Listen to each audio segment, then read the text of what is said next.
어젯밤에 내 생각에 뭔가 잘못했어 Just care about it cause 곤란하니까 And I'm dizzy 알아 머리 아파 지금도 너 생각해 Yeah yeah. Halo, kembali lagi bersama saya Deborah Wani Yunenda, NIM 1805127. Di sini saya akan membahas tentang kedaruratan medis 6. Adapun kedaruratan medis 6 ini terdiri dari dua kasus, yaitu hipotermia dan tenggelam. Nah, tapi kali ini saya akan membahas tentang hipotermia saja. Nah, oke, kita langsung lanjut aja ya.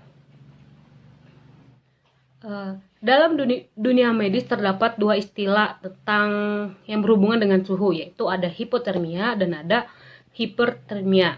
Nah, hipotermia ini adalah suatu keadaan di mana hilangnya panas tubuh lebih cepat daripada panas yang dibentuk dalam tubuh. Nah, biasanya hipotermia ini suhunya itu di bawah dari 35 derajat Celcius. Sedangkan hipertermia adalah suatu keadaan tubuh di mana panas tubuh ini terlalu meningkat, di mana juga suhunya ini mencapai atau di atas dari 37,5 derajat Celcius. Nah, jadi dari kedua kasus itu bisa kita katakan bahwa hipotermia adalah suatu keadaan di mana seseorang itu pasti mengalami kedinginan, sedangkan kalau misalnya hipotermia di mana orang itu merasa dalam dirinya ini terasa panas. Nah, hipotermia ini biasanya terjadi karena panas yang dihasilkan tubuh itu tidak sesuai dengan panas yang dikeluarkan oleh tubuh atau panas yang dibuang oleh tubuh. Nah, adapun keadaan-keadaan yang bisa mengakibatkan panas tubuh ini bisa hilang dalam tubuh ini, yaitu yang pertama, terlalu lamanya berada dalam cuaca dingin. Nah, terlalu lama dalam cuaca dingin ini bisa mengakibatkan seseorang mengalami hipotermia. Selain terlalu lama dalam keadaan atau tempat dingin, hal selanjutnya yang bisa menyebabkan hipotermia adalah mengenakan pakaian yang kurang tebal pada saat cuaca dingin. Nah, apabila dalam cuaca dingin, sebaiknya kita menggunakan pakaian yang cukup tebal untuk kita bisa tetap merasa hangat ketika di cuaca dingin, supaya tidak terjadi hipotermia ini. Selanjutnya ada terlalu lama menggunakan pakaian basah. Nah, menggunakan pakaian basah yang terlalu lama juga ternyata bisa menyebabkan seseorang mengalami hipotermia. Karena apa? Semakin lama seseorang menggunakan pakaian basah tersebut, maka air atau dingin yang ada dalam pakaian basah itu akan menyerap ke dalam tubuh. Selanjutnya yang terakhir itu keadaan yang bisa mengakibatkan hipotermia adalah terlalu lama di dalam air. Nah, terlalu lama di dalam air ini bisa aja seperti seseorang yang mengalami kecelakaan kapal, karena kecelakaan kapal ini menyebabkan dia terjebak dalam air, atau juga bisa jadi karena orang tersebut terlalu lama di dalam kolam renang. Ini bisa juga sering dijumpai, sehingga banyak orang-orang yang mengalami hipotermia disebabkan oleh keadaan-keadaan yang tadi saya sebutkan. Nah, selanjutnya ada keadaan-keadaan yang dapat memperburuk atau memperparah keadaan hipotermia. Di antaranya adalah seperti adanya penurunan suhu atau suhu rendah. Semakin rendah suhu seseorang, maka hipotermia ini bisa semakin meningkat. Selanjutnya ada faktor angin. Angin yang semakin kencang akan memperburuk hipotermia karena angin yang kencang bisa mengakibatkan suasana atau kondisi di daerah tempat menjadi dingin. Selanjutnya juga ada air. Selain ada air, ada usia penderita. Usia penderita ini yang dimaksudkan seperti orang-orang yang mungkin tidak cukup dalam memiliki kekebalan tubuh terhadap hipotermia ini, seperti anak-anak yang di bawah usia balita atau mungkin orang tua yang sudah lansia. Selanjutnya itu ada penyakit yang sudah diderita atau cedera yang terjadi. Nah, penyakit yang sudah diderita ini juga bisa mengakibatkan hipotermia semakin buruk apabila sedang terjadi. Selanjutnya ada alkohol atau penyalahgunaan obat, dan terakhir itu adalah kekurangan makanan. Nah, apabila seseorang mengalami hipotermia dan seseorang itu kekurangan makanan, maka bisa dipastikan hipotermia ini bisa meningkat. Misalnya yang tadinya dia hanya mengalami hipotermia sedang, nantinya dia akan bisa mengalami hipotermia berat. Adapun tanda dan gejala dari hipotermia ini terbagi menjadi 3, seperti misalnya tanda gejala pada hipotermia ringan, tanda gejala hipotermia sedang, dan tanda gejala hipotermia berat. Kita mulai dengan tanda gejala hipotermia sedang. Biasanya seseorang dikatakan mengalami hipotermia sedang apabila seseorang menunjukkan ciri-ciri seperti menggigil atau merasa dingin, atau mungkin kita bisa melihatnya dengan sering sekali merasakan ingin berkemih atau kencing. Nah, ketika seseorang mengalami hipotermia sedang ini, dia hanya sampai di ciri-ciri merasa dingin dan juga melakukan berkemih lebih dari yang normalnya. Selanjutnya itu ada hipotermia sedang. Nah, di hipotermia sedang ini tingkatnya sudah mulai naik, di mana seseorang itu tidak hanya menggigil, tidak hanya sering memiliki rasa untuk berkemih atau kencing.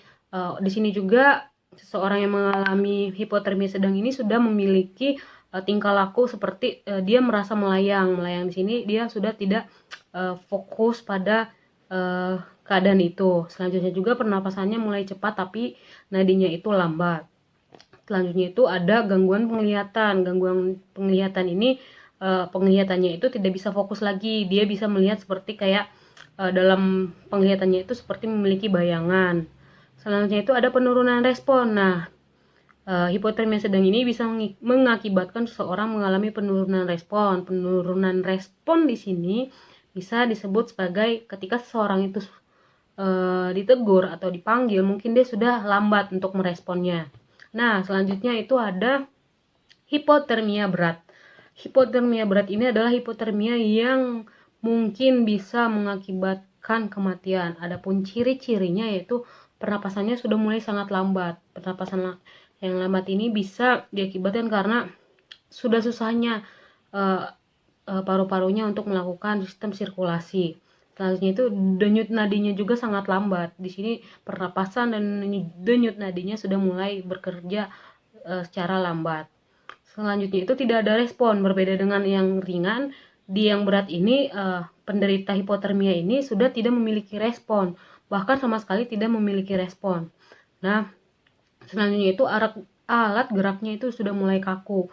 Alat gerak yang kaku ini bisa disebabkan saking dinginnya. Jadi alat geraknya ini kaku, tidak bisa digerakkan atau sulit digerakkan. Selanjutnya itu tidak menggigil. Nah, tidak menggigil ini mungkin karena saking parahnya hipotermia yang dialami, jadi dia tidak bisa merespon lagi, anggota tubuhnya ini tidak bisa merespon lagi. Nah, info yang saya dapatkan ketika seseorang mengalami hipotermia berat ini, seseorang itu juga bisa mengalami halusinasi. Halusinasi ini bahkan dia bisa seperti kayak misalnya membuka bajunya semua, merasa dia tidak dingin padahal dia sedang hipotermia dari ciri-cirinya tersebut. Nah, hal itu disebabkan karena adanya fungsi kerja otak yang menurun akibat hipotermia ini, akibat menurunnya suhu si penderita. Nah, adapun penanganan yang kita lakukan untuk menangani pasien atau penderita hipotermia itu, yang pertama, apabila penderita itu masih bernapas atau denyut nadinya masih berdetak, maka hal yang kita lakukan yaitu pertama, pindahkan penderita itu ke tempat yang lebih kering dan hangat. Pindahkan secara hati-hati karena gerakan yang berlebihan itu dapat menghentikan denyut jantungnya. Selanjutnya setelah kita memindahkannya, apabila kita melihat pakaiannya basah, maka pakaian itu harus segera diganti dengan pakaian yang lebih kering dan hangat. Selanjutnya itu tutupi tubuhnya dengan selimut atau mantel agar terasa hangat. Apabila kita memiliki mantel, kita menutupinya dengan mantel. Apabila kita memiliki selimut, kita tutupi dengan selimut. Pokoknya kita harus meyakinkan bahwa penderita tersebut mengalami atau merasakan kehangatan dalam tubuhnya. Selanjutnya itu, jika dia sadar dan mampu menelan, berikan minuman hangat dan teh manis, seperti minuman teh manis. Selanjutnya itu berikan kompres hangat dan kering untuk membantu menghangatkan tubuhnya. Biasanya ini berikan pada bagian lehernya, dadanya, dan selangkangan. Karena apa? Karena seperti yang kita ketahui, pada leher, pada selangkangan itu mungkin akan cepat merespon menyerap panas yang tadi dilakukan dengan kompres tersebut. Selanjutnya itu hindari kompres di lengan atau tungkai, karena malah menyebabkan darah yang dingin mengalir kembali ke jantung, paru-paru, dan otak. Itu dihindari.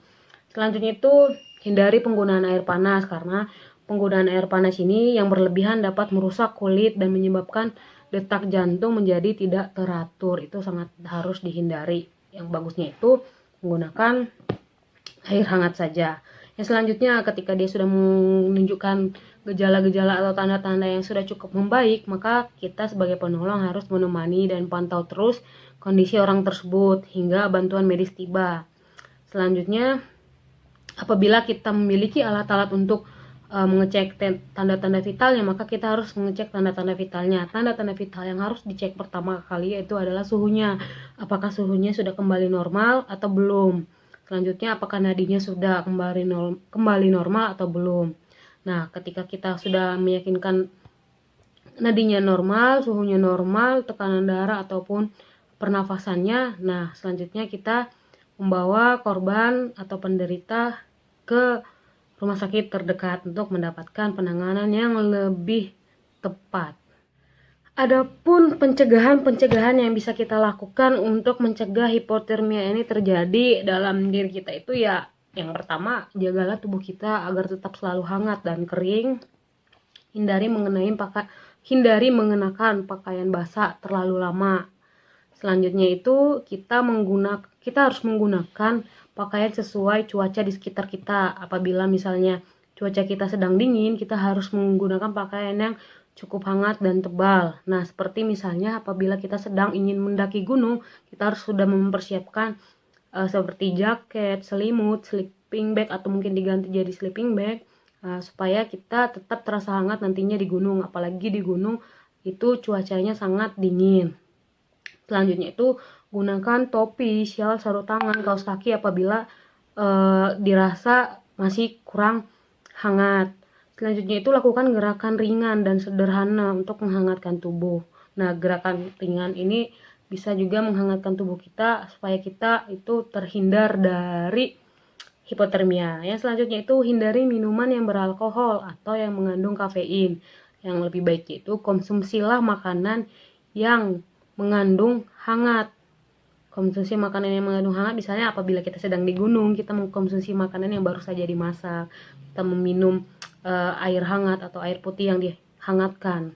Nah, dengan melakukan cara-cara atau tindakan-tindakan yang seperti ini, kita bisa mencegah diri kita itu terkena atau terserang oleh hipotermia ini.